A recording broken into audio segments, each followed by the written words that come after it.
Hi hello welcome back to our channel చిన్ని నాగు. So వాళ్ళు ఎలా ఉన్నారండి? బాగున్నారని అయితే చాలా బాగున్నాను. మీరు కూడా బాగుండాలని అయితే మనస్ఫూర్తిగా కోరుకుంటున్నాను.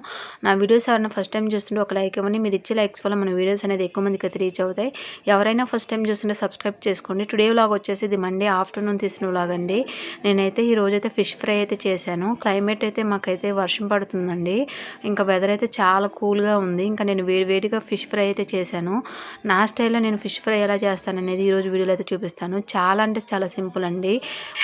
ఈ ఫిష్ ఫ్రై అయితే వంట రాని వాళ్ళు కూడా ఈజీగా అయితే తయారు చేసుకోవచ్చండి. చాలా అంటే చాలా బాగుంటుంది. ఇది పప్పు రసం సాంబార్లోకి అయితే టేస్ట్ అయితే సైడ్ డిష్కి అయితే చాలా అంటే చాలా బాగుంటుందండి. ఒకసారి ట్రై చేయండి. ఇక్కడైతే నేను ఫిష్ ముక్కలు అయితే నీట్గా ఉప్పు లెమన్ వేసి అయితే నీట్గా క్లీన్ చేసుకున్నాను. ఇక్కడ నీట్గా ఫిష్ ముక్కలు అయితే క్లీన్ చేసుకున్నాను. అందులోకి అయితే పావు స్పూన్ అయితే పసుపు అయితే యాడ్ చేసుకోవాలి. అలాగే రుచికి తగినంత సాల్ట్ అయితే వేసుకోవాలి. సాల్ట్ వేసుకున్న తర్వాత రుచికి తగినంత కారం అయితే యాడ్ చేసుకోవాలి. కారం వేసుకున్న తర్వాత చాలామంది ఫిష్ ఫ్రైలో అయితే కార్న్ఫ్లోర్ రైస్ ఫ్లోర్ అయితే వేస్తారండి. నేనైతే వేయను. ఎందుకంటే మనం కార్న్ఫ్లోర్ వేస్తే ఫిష్ ఫ్రై చేసుకునేటప్పుడు ఎక్కువగా ఆయిల్ అయితే పాడవుతుంది. నేను అంతే స్కిప్ చేస్తాను. నేను ఓన్లీ మసాలాలు వేసే ఫిష్ ఫ్రై అయితే చేస్తాను. టేస్ట్ అయితే చాలా అంటే చాలా బాగుంటుందండి. అలాగే అందులోకైతే అల్లం వెల్లుల్లి పేస్ట్ అయితే వేస్తున్నాను. అల్లం వెల్లుల్లి పేస్ట్ ఫ్రెష్‌గా పట్టుకున్నదైతే టేస్ట్ అయితే బాగుంటుందండి. నేనైతే ఫ్రెష్‌గా అయితే పట్టాను. అల్లం వెల్లుల్లి పేస్ట్ అయితే వేస్తున్నాను. అల్లం వెల్లుల్లి పేస్ట్ వేసిన తర్వాత ఒక లెమన్ అయితే స్క్వీజ్ చేసి అయితే వేస్తాను. లెమన్ స్క్వీజ్ చేసి వేస్తే మనకి ఫిష్ ఫ్రై చేసేటప్పుడు ఎటువంటి స్మెల్ లేకుండా టేస్ట్ అయితే బాగుంటుంది. తర్వాత నేనైతే ఫిష్ ఫ్రై మసాలా అయితే యాడ్ చేస్తాను. ఆ మసాలా లేకపోతే మాత్రం జీలకర్ర పొడి, ధనియాల పొడి, గరం మసాలా అయితే ఆ ప్లేస్లో అయితే వేసుకోండి. ఫ్రై మసాలా లేకపోయినా కూడా ఇవి ధనియాల పొడి, జీలకర్ర పొడి, గరం మసాలా వేస్తే మాత్రం టేస్ట్ సేమ్ అలానే ఉంటుంది. అలాగే అందులోకైతే ఫిష్ ఫ్రై మసాలా అయితే యాడ్ చేసుకుంటున్నాను. ఫిష్ ఫ్రై మసాలా యాడ్ చేసుకున్న తర్వాత మసాలాలన్నీ ముక్కలకు పట్టే విధంగా కలుపుకోవాలి. ఇక్కడైతే నేనైతే కలుపుకుంటాను. కలుపుకునేటప్పుడు కొంచెం జాగ్రత్తగా కలుపుకోవాలండి. ఎందుకంటే ఫిష్ కదా కొంచెం ముళ్ళు ఉంటాయి కాబట్టి కొంచెం జాగ్రత్తగా అయితే కలుపుకోవాలి.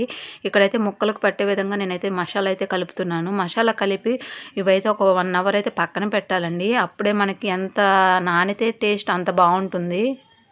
చాలామంది ఫిష్ ఫ్రై అయితే ప్యాన్‌లో వేసి అయితే కొంచెం ఆయిల్ వేసి అయితే చేస్తారండి. నాకు అలా చేస్తే ఇష్టం ఉండదండి. కొంచెం నేను ఆయిల్‌లో డీప్ ఫ్రై చేసుకుంటేనే ఫిష్ ఫ్రై అనేది చాలా ఇష్టంగా ఉంటుంది. కొంచెం క్రిస్పీగా మనకి చాలా తినటానికి టేస్ట్ అయితే బాగుంటుందండి. నేనెప్పుడూ అలానే చేస్తాను.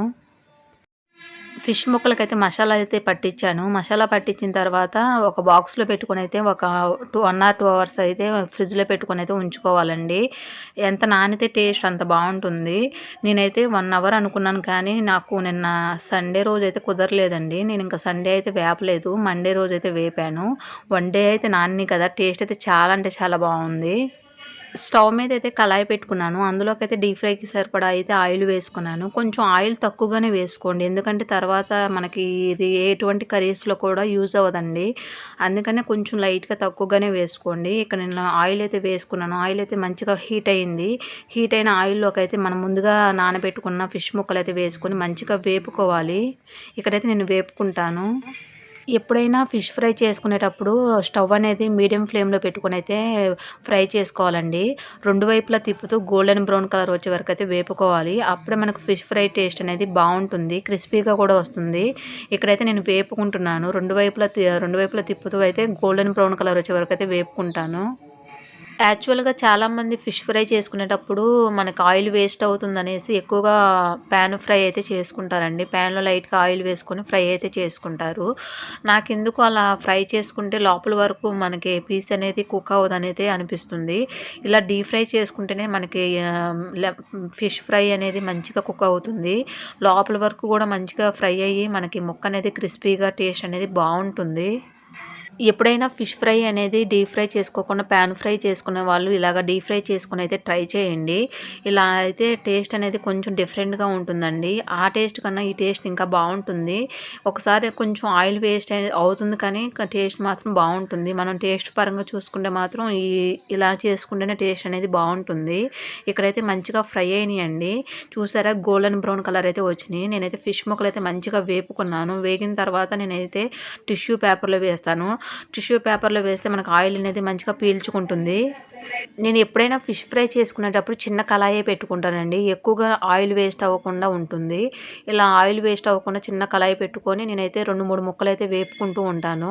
ఇక్కడ నేనైతే వేపుకున్నానండి. వేపుకున్న తర్వాత సెకండ్ అయితే వేస్తున్నాను. మళ్ళీ ఒక 4 ముక్కలైతే వేసుకొని మంచిగా వేపుకుంటాను.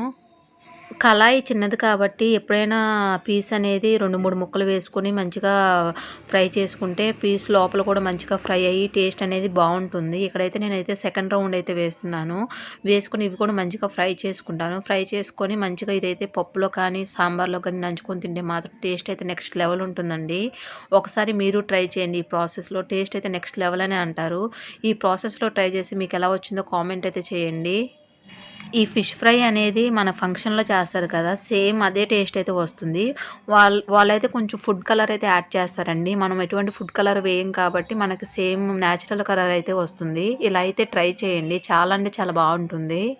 నా వీడియో చూసే ప్రతి ఒక్కరికి థ్యాంక్ యూ సో మచ్ అండి. ఈ వీడియో అయితే ఇక్కడితో ఎండ్ అవుతుంది. ఈ వీడియో చూసిన ప్రతి ఒక్కరు ఒక లైక్ అయితే ఇవ్వండి. మీరు ఇచ్చే లైక్ నాకు చాలా ఇంపార్టెంట్ అండి. Please support me. Video skip చేయకుండా చివరి వరకు అయితే చూసేయండి. చాలా అంటే చాలా బావుంటుంది. ఐ హోప్ ఈ వీడియో నచ్చిందని అనుకుంటున్నాను. ఈ వీడియో నచ్చితే లైక్ చేయండి, షేర్ చేయండి, కామెంట్ చేయండి. Please subscribe my channel. పక్కనే బెల్ ఐకాన్ ఉంటుంది. దాన్ని క్లిక్ చేయండి.